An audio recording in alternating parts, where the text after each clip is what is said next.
చాలాసార్లు నా జీవితంలో ఉన్న కొన్ని సందర్భాలు, ఆ సీన్స్ నా మైండ్లో అలా పడిపోయినాయి. చాలామందికి చేదైన అనుభవాలు గుర్తుగా ఉండిపోతాయి. బిట్టర్ ఎక్స్పీరియన్సెస్ అందుకు కారణమైనటువంటి వ్యక్తులు మన హృదయంలో ముద్ర వేసినట్లుగా ఉంటాయి. అవునా కదా ప్రియులారా?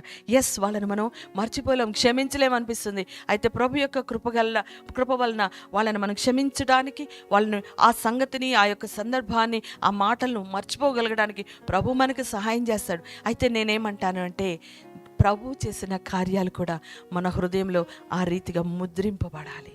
ఎందుకనగా తరచి వాటిని జ్ఞాపకం చేసుకుంటూ దేవుని మనం స్తుతించే వారంగా ఉండాలి.